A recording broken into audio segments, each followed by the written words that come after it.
Hello, I'm Simon Owens, and you're listening to The Business of Content, a podcast about how publishers create, distribute, and monetize their digital content.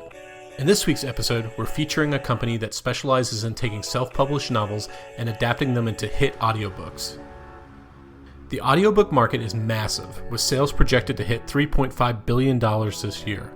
What used to be a niche, expensive product is now one of the fastest growing mediums. In fact, the New York Times recently reported that audiobooks are one of the only book formats still growing in sales during the current pandemic-induced recession. But what does it take to launch a hit audiobook? How does the choice of narrator influence sales? And are book publishers worried about the market dominance of Amazon-owned Audible? These are all questions I put to Scott Dickey, the CEO of a company called Podium Audio. Podium is an audiobook studio that specializes in signing deals with self-published authors. It was the studio that produced the audiobook version of The Martian, the book that was made into a hit film starring Matt Damon. Before we jump into the interview, I want to encourage you to sign up for my email newsletter.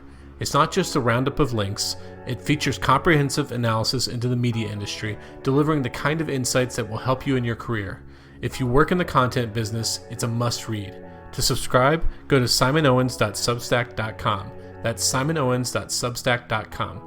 Or you can just Google the word Simon Owens newsletter and it'll be the top result. Okay, now on to my interview with Scott. Hey Scott, thanks for joining us. Thanks, Simon. Great to be here. So we're here to talk about audiobooks, but I was looking at your LinkedIn profile and it looks like you don't have a background in audiobooks prior to joining your current company. How did you come to be the CEO in a company that specializes in audiobooks? Probably just dumb luck, but timing is everything in life. I've had the good fortune to be, in and around the publishing industry and the media industry for the most of my career. And I sold my last business to Discovery Communications, and when I stepped out of that after a year in the transition, I looked at the landscape and really felt that.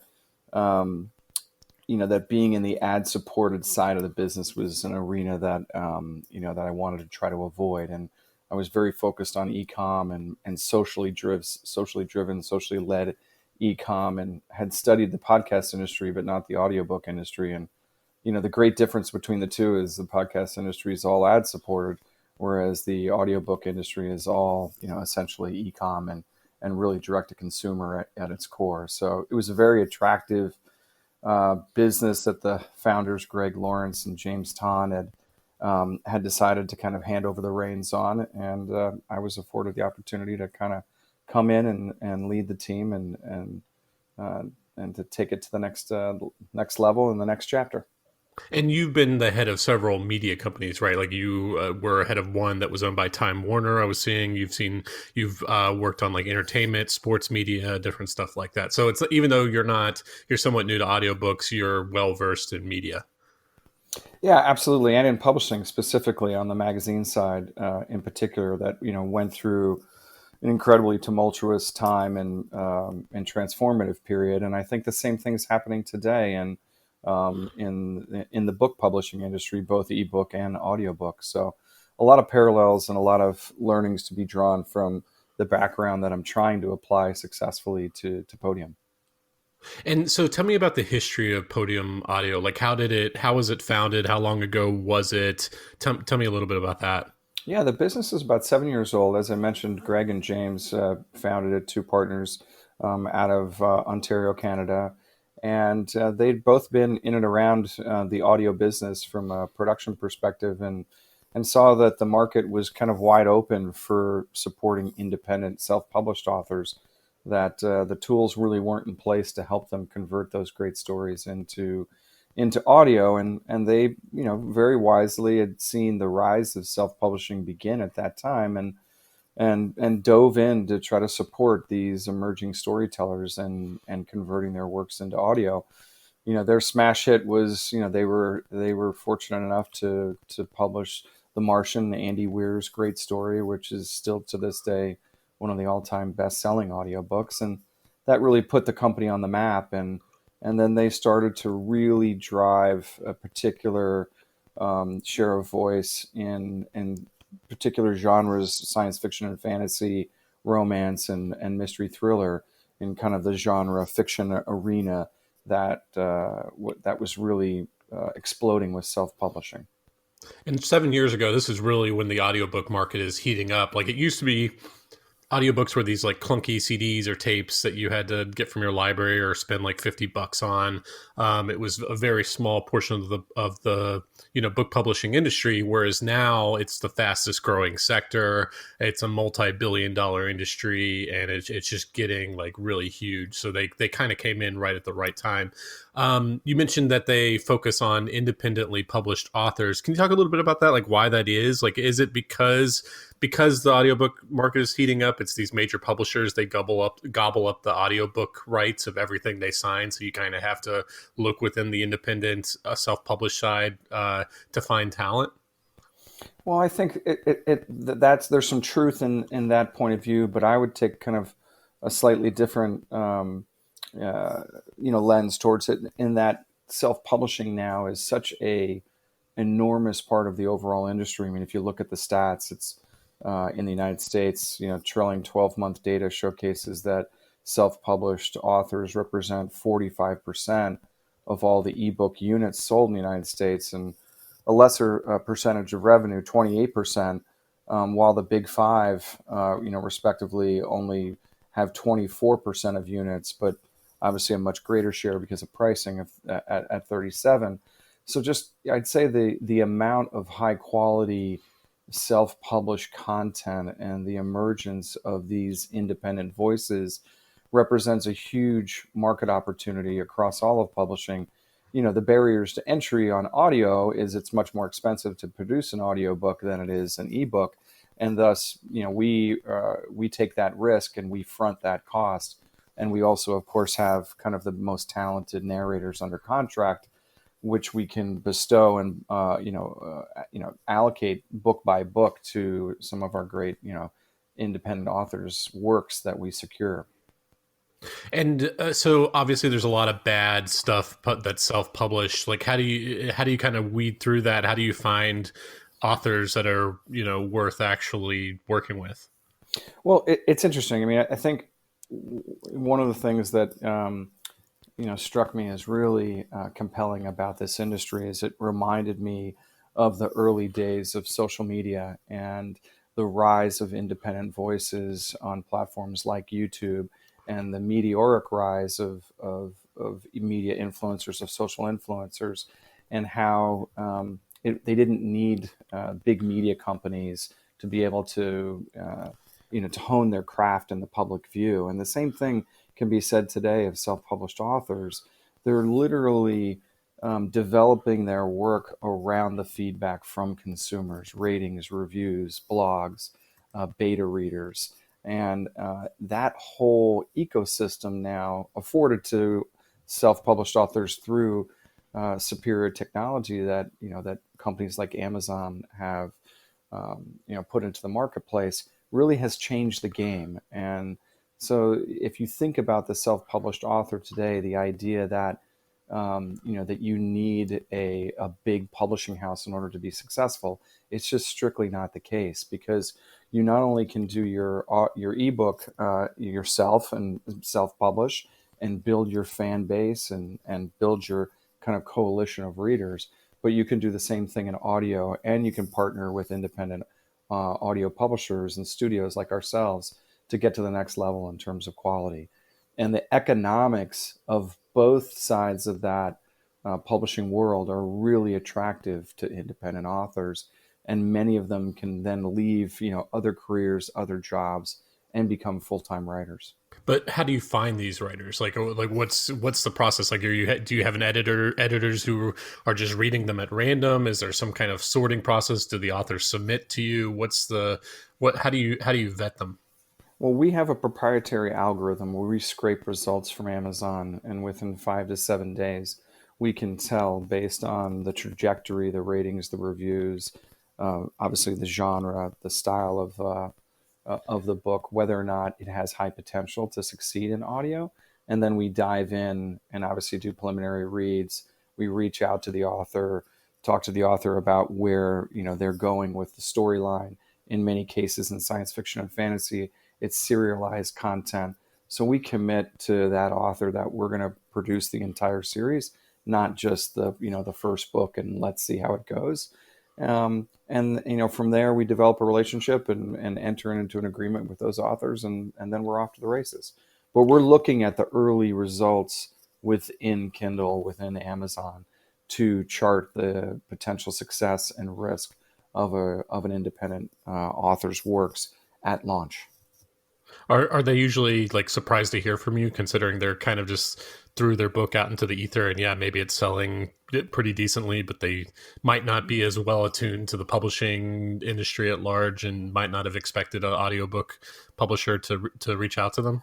I think that's the case in certain instances, but you'd be surprised how well educated these authors are, and how much work they do in the community of self-published authors to learn and to navigate that process before they dive in and launch a book, from paid performance, social media spending, to how they get their cover art produced, to editing, to proofing, to what they consider opportunities to be in audio.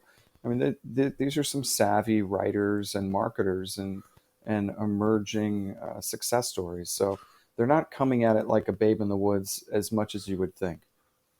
So let's say you actually, choose an author, you guys mutually agreeable terms and everything like that. What's your process of working with them? Like you sign on a book. What's kind of the steps to get that to an actual audiobook out on the market? Yeah, sometimes the book requires some additional editing and proofing, and it always requires a certain amount of prep for audio, because of the nature of the medium and the art form. We obviously spend a lot of time with the author around casting strategy, and making sure that we have the right narrator, the right performer for the book. And then we enter into production, and there'll be some edits and reviews along the way, but we're pretty good at what we do. So we try to move swiftly, because in many cases we want to work with the author on the marketing and launch strategy of the ebook, in addition to the audiobook, when they're in a series for book 2 or book 3 or book 4. So we try to get into a rhythm and in a cadence, and we try to work on marketing strategies and launch strategies together, so that we maximize both sides of the equation, ebook and audiobook, even though we're not typically participating in the economics of the ebook. You mentioned the story of The Martian, which has been turned into a hit Matt Damon film. Was the book already taking off prior to Podium producing the audio version, or were you guys the ones who put it on the map? Like, what was that dynamic? Yeah, Greg and James were fortunate enough to kind of discover Andy long before the book had been published, and that partnership on how it was being taken to market and how it was being launched were part of the origins for not only for Podium but for Andy as well. And I think it's one of those great success stories and opportunities that they both benefited from. And the book, today, as I mentioned, still an incredible seller on Audible, and obviously in ebook format. And how do you work with voice actors? Like, do you just have this huge database of freelance voice actors that you approach based on project fit, or what's that process like? Yeah, we have a casting department and an executive named Tammy Marston, who leads that. She's had spent a career, a number of years in that field, and is an expert on working with voice artists and narrators, and really understands that casting process. We work with about 150 different narrators in our stable, but we have a core of about 20 that we have under kind of longer term contracts, where we're trying to ensure that we're in their schedule on a regular basis, so that we can manage that kind of production process really smoothly. And we're fortunate enough during COVID to have a lot of these narrators working from their own home sound booths, their own studios. So we've been able to avoid a lot of the disruption that's taken place in other mediums, and in other production environments. So we've been very pleased with how we've been able to navigate that.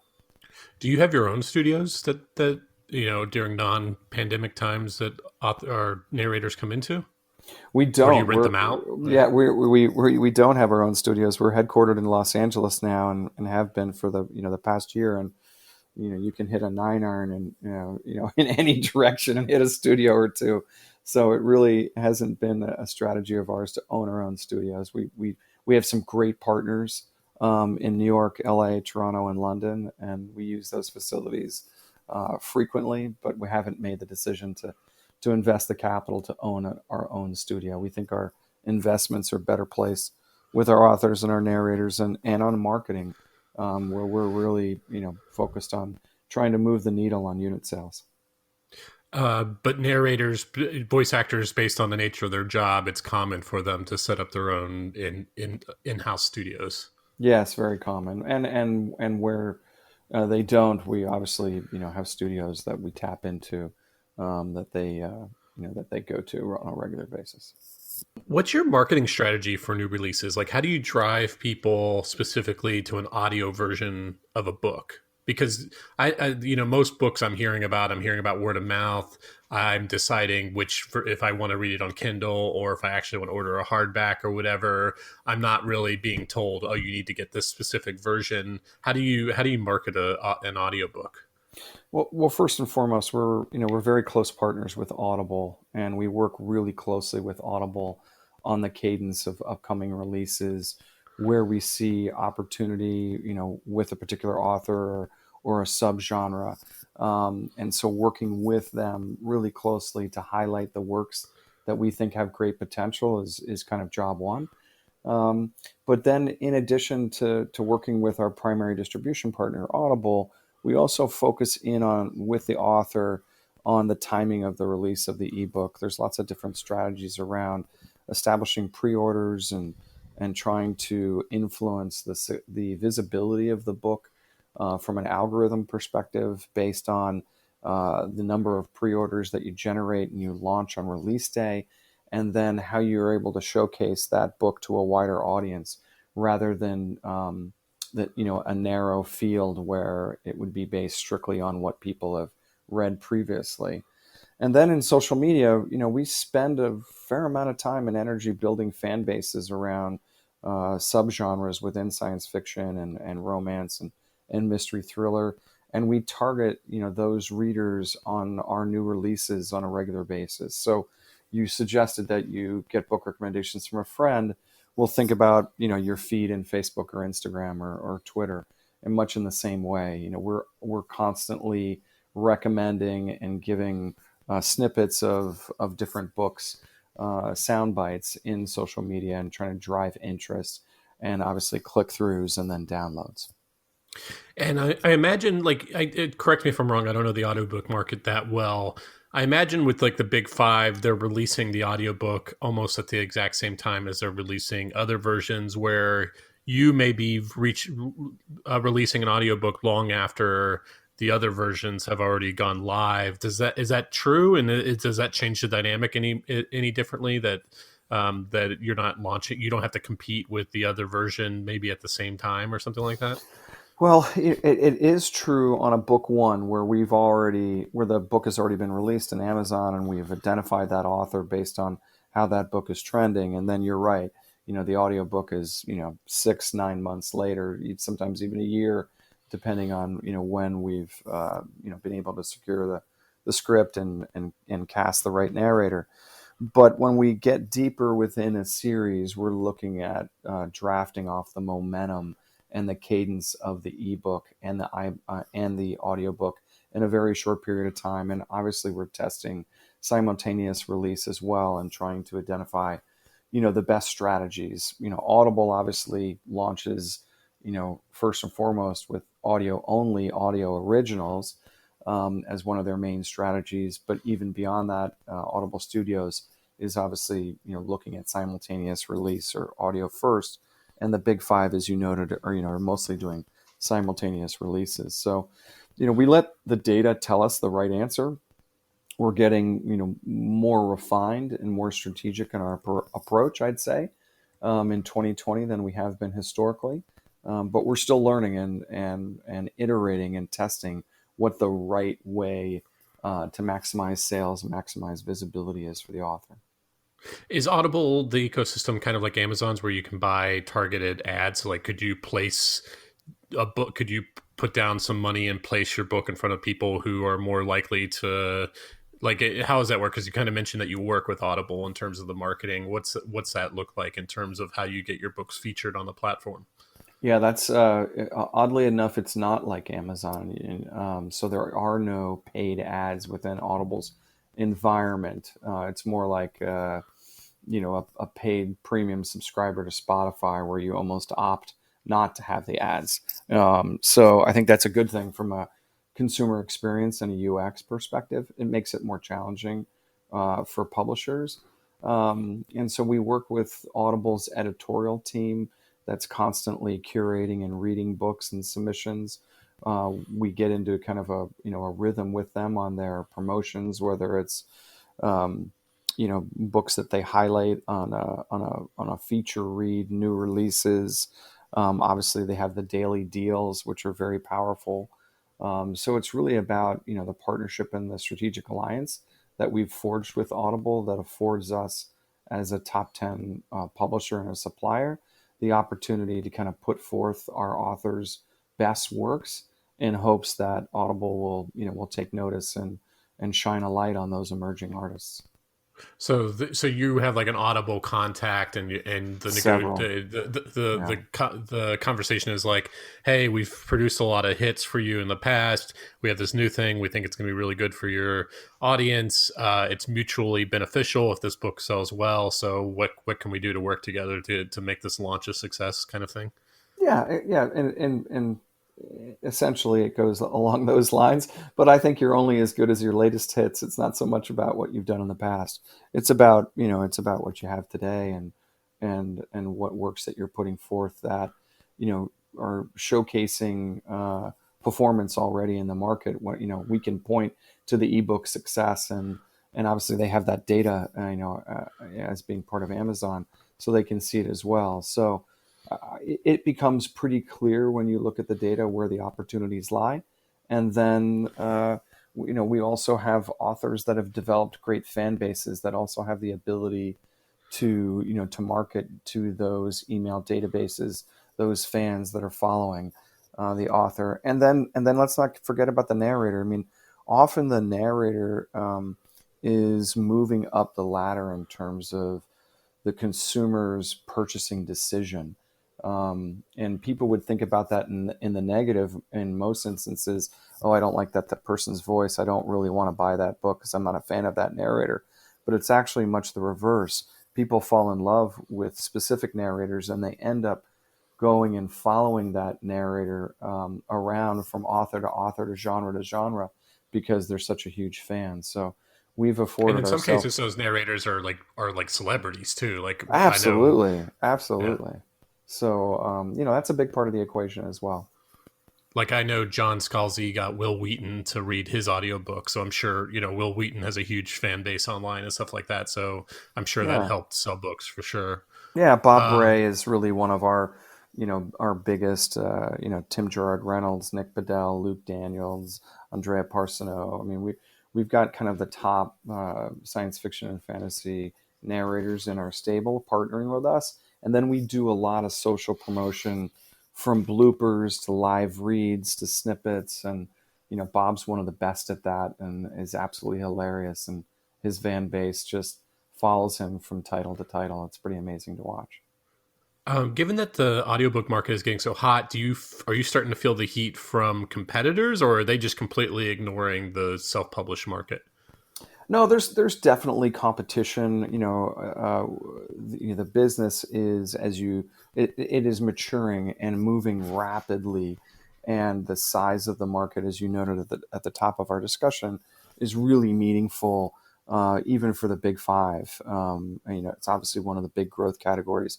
So there is a lot of competition, both from the publishing side. Certainly, there's a plethora of work in the market to choose from and to bet on. And then the distribution landscape is incredibly disruptive as well. So it's a really compelling time to be in audio and to be in streaming content in general in the broader sense.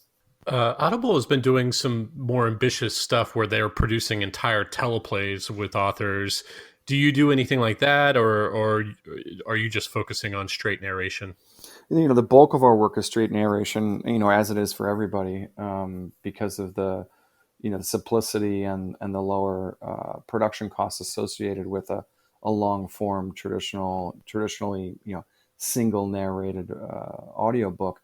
But new forms and format are coming in every day, and so we've done everything from full cast audio dramas to multi voice. We're obviously moving into international languages, into multilingual and translating books into German and Spanish, and then obviously having them narrated in those languages.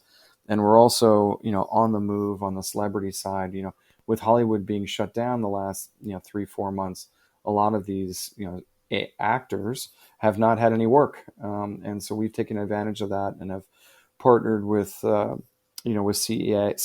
and WME and UTA to secure some of these celebrities to actually narrate some of our books. So we're going to have some fun with that in Q3 and Q4 with some of our releases with some really great actors and actresses, for the first time narrating audiobooks. So, well, I'll come back to you with that with more information as we get closer to launch.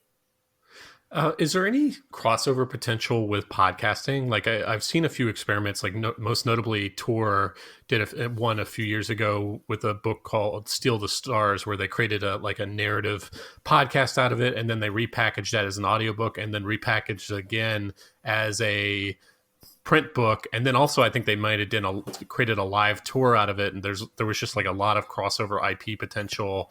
What do you see there with obviously podcasting growing at a similar rate as audiobooks? Yeah, I listened to your interview with Kathy Doyle from Macmillan, and obviously Macmillan and Tor have done some great work and are one of the earlier players in the podcast arena.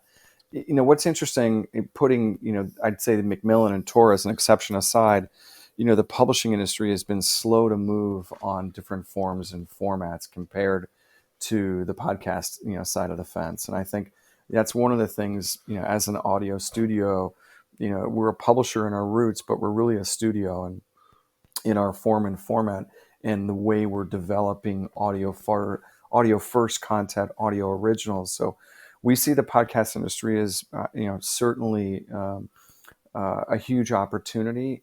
In their core, they're also storytellers and just delivered in a slightly different way. And I think we're starting to meet in the middle. The audiobook business is becoming more short form, episodic, short form storytelling, and the podcast industry is doing the same, just coming at it from a traditional kind of news talk radio roots now into stories. So we're going to meet in the middle, and it's really going to be about what the consumer decides is the most exciting. The interesting thing about what's transpired during COVID is that we've lost all this commute time, and the consumer behavior around listening is it's clearly changed. The podcast industry has taken a bigger hit because of the loss of ad revenue during that time, and Audible's done an amazing job at driving kind of new subscribers top of the funnel. So the audiobook industry has seen a nice steady bump during COVID. So I think the shakeout here in the back half of the year is going to be really interesting. And there are a lot of emerging players and companies that are really taking notice on audio in total. And we're very poised to benefit from that on behalf of Podium and the authors that we represent. Yeah, and Audible's now getting back into original podcasts. Like they dabbled in it a few years ago, and then now they've just signed on a few more podcasts to go under its stable, it looks like. Yeah, absolutely. And I think you're going to see a lot of changes from Audible, in the fall. It's clearly, they're on the move. They understand the competitive environment that they're facing, and I think they'll continue to be a force and a major player in the industry for a long time to come. Do you sell your books anywhere else besides Audible? We do. We've been predominantly exclusive to Audible in our core history. We have a small backlist that we're putting into libraries, into other distribution points through a partnership with Findaway, and we'll certainly, with some of the other major players as well. But our core focus is to stay inside of Audible today. We think that we think that's the best thing for our business and for our authors. But we're gonna test other distribution points, and also see where there might be more juice to squeeze once something has run its course on Audible. Do you think Audible's effectively cornered the audiobook market? I think they have up until now, and I think time going forward will tell.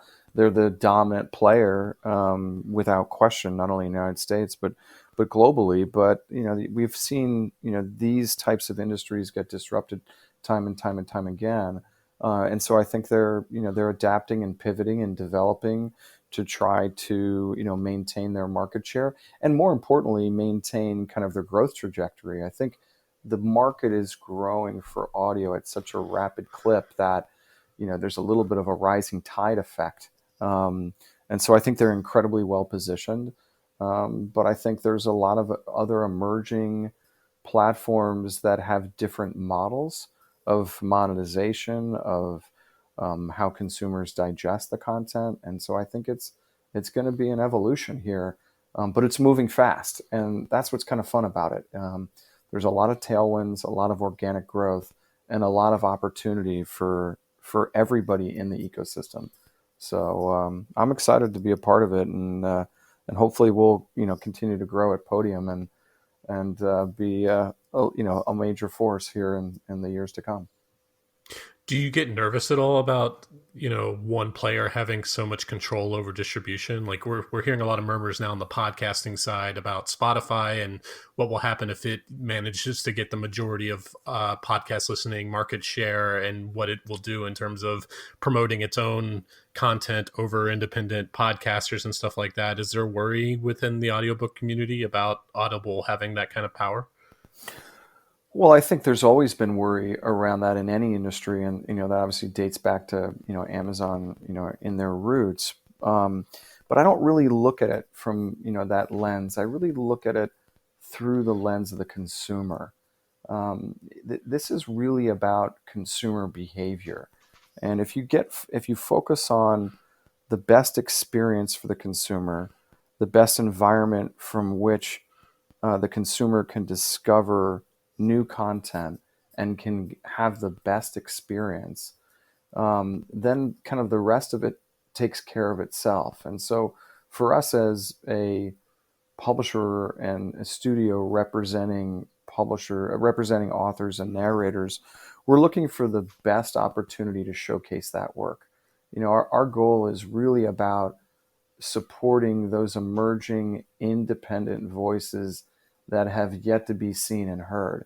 And so if we focus on delivering those works to the consumer in the best possible experience, then the business model will take care of itself.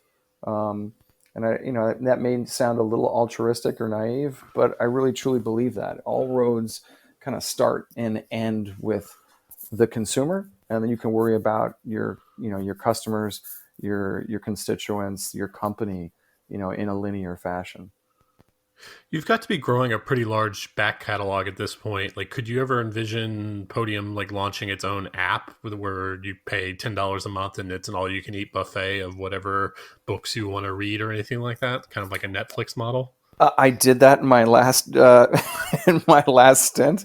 We launched the Motor Trend, app, and exactly based on an early over-the-top subscription video on demand model like Netflix, and it was hugely successful. And Discovery Communications has done a great job growing that, under their leadership and investment.